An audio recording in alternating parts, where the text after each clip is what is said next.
Right then, third day of Bloodstock Festival, and I'm outside and joined by Tom from the band Exodus. How's it going, sir? Very well. How are you doing? I'm good, great. Now, you played just a little bit earlier up on the main stage, the Ronnie James Dio stage. What was it like being up there and looking out at some of the most vicious circle pits I've seen this festival? I don't see much from where I'm at because I play drums, but it's a pleasure to be on the Ronnie James Dio stage. So, when was the last time you played the UK? We played last winter, actually, and we'll be playing again this winter. All good, all good. Have you been here for the whole festival, or did you just fly in today? No, I wish I was here yesterday because I would have loved to see my buddy Kevin play with Angel Witch. Oh, they were good. Really good. Yeah. Right, you've had a new release out. When was the last one? 2010, last year, called Exhibit B: The Human Condition. Yeah. How has that been going down? How was that received by critics and fans alike? Well, we played 2 songs of it today, and it seemed to go over really well. The songs are really brutal. I mean, compared to the old stuff, whatever I play off of Exhibit B, I could play any of the old shit because it's way more physically demanding. But yeah. Before Exhibit B, you re-released Bonded by Blood, called Let It Be Blood. You re-recorded it, sorry, and then released it. What was the thinking, the motivation behind redoing a classic? It was something we agreed to do a long time ago, and I mean, it wasn't anything to like step on the original, because the original's like, I mean, been categorized as a classic. It's more of a companion record to go with the original, and it's a good representation of what the band sounds like now, and with the current lineup, and you know, it's because there's different members in there now, and we wanted to update the production and see what it sounded like, and you know, it's just kind of something we wanted to do. So, how do you think the two compare side by side? I think they're two totally different. Well, you know, there's 25 years separating them almost, so, you know, I'm not really the person to ask. I mean, we've gotten a lot of shit for doing that, so, and we also got a little bit of praise, but mostly shit for doing that. But you know what? I mean, if people are criticizing us for redoing it, that only means that they love the original, and that in itself is a good thing. So. Do you think the songs still, what's the word? Do you think they still sort of represent the same ideals that they did back in the day? Do you think they still stand up as great thrash songs? I think it's what people mostly want to hear. I mean, I think every night people would love for us to just go out and do all of Bonded by Blood, but you know, we're trying to promote new sound, and you know, I think our new music kind of stacks up very strongly against the old stuff. I mean, there's worse problems a band can have than compete with an old catalog. You know what I mean? I mean, we go round and round constantly fighting, not fighting, but just like, you know, I want to do this song, I want to do that song. You know, if a band is having that problem, there's a lot worse problems that you can be having. So. Yeah. Well, you do have an awful lot of albums. Your first album was released in 1985, wasn't it? So you've been around quite a while. There must be a lot of music to choose from when choosing a set list. How do you actually go about choosing your set list? We fight, and I win sometimes. But, you know, I mean, if we played everything that everybody in the band wanted to play, we'd be on stage for 4 hours. So, you know what I mean? So it's a compromise, and we, you know, we watch what the crowd's reaction are to songs. Like we get shit from people for they play the same set every time, or you know, we saw them play this song and that song. But we're coming back in winter. We're doing a very extensive winter tour, Thrash Fest, and we're gonna play more obscure things from the first 3 records. So shut up. Hopefully we'll make you all fuckers happy.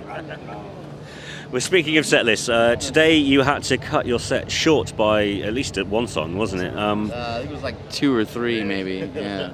That was due to technical issues. What actually happened there that created the issues? I'm not going to name names, but one of the bands that played before us repatched all the cables to suit their sound person, so we had to repatch everything, and we also had guitar problems, and you know, it is what it is. We were told later that we could have went over our set time, and we didn't know about that at the time. Otherwise, I would have been counting out song after song after song. So, but I mean, you finished on Toxic Waltz, which is, you know, the song which I think everyone was hoping that you would play. That's like the one that everyone wanted. Surely, what were you going to end on? Lots of different places. Was anything from Shovel-Headed Kill Machine going to be in there? We could have done some of that. We could have done Strike of the Beast. We could have done Good Riddance from the new album. We could have, you know, there was, you know, a few different final nails in the coffin we could have picked to finish the set, but I'm not going to complain, you know. I think it was a good show. I think we played a little bit better than the problems we were having on stage, and, you know, I have no complaints. And the circle pits were brutal, which is always good. Well, what does the future hold for Exodus? You're going on another tour. Have you got another album in the pipeline coming up?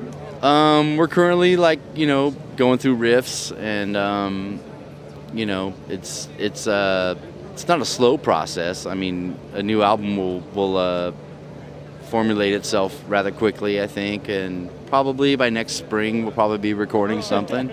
Excellent. Yeah. Who will you be recording with? What do you mean? Who's the producer? Oh, Andy Sneap. Always Andy Sneap. Yeah. Have you managed to catch up with him this festival? Because he's around, isn't he? He's been playing. Yeah, I talked to him a little bit. He was on stage watching us, and I'm really sorry I missed his set earlier today. And too late. Is there any more details you can give on this new album? I mean, you've done Exhibit A in 2007, Exhibit B in 2010. Is this one going to be Exhibit C on the similar sort of tracks? I don't really have any details to give.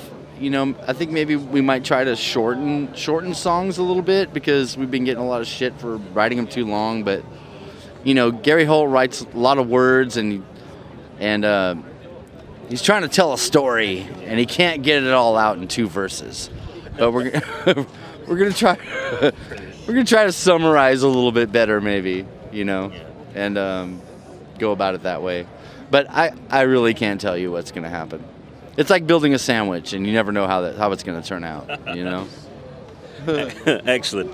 You've had the band has had quite a turbulent past, with members coming and going, and various sad passings within the band. Does that affect your writing at all? Is that an influence? Is that a conscious sort of thing in your mind when it comes to writing? I don't think that's really on our mind. I think you know, we pay homage to all the past members that have come in and out. I mean, shit, I've been in and out of this band 3 times. This is my 3rd go around, so I'm the original member and the newest member all in the same time. But I'll use a quote from Jack. This band's like the Millennium Falcon, you know. Parts break down, and we plug in other parts and try to keep it a fast ship. You know.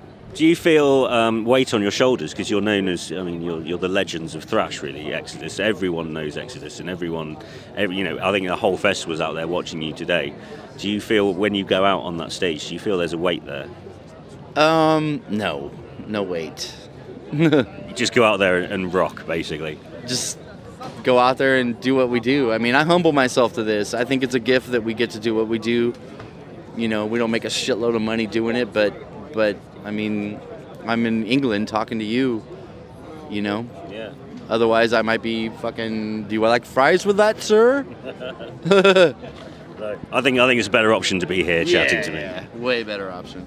Right, are you sticking around for the rest of the festival? Are you going to be seeing Morbid Angel and Motorhead as well? Yeah. Yes, absolutely. We have a date with Motorhead at the side of the stage to take a picture before they play.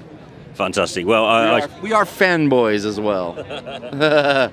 Brilliant. Right, well, I shall leave you to get ready for Motorhead. And right. Do you have any final words for my listeners? England, thanks for putting up with us. Next time we'll give you a full set of killer metal, I promise. Brilliant. Thank you very much, sir. Thank you.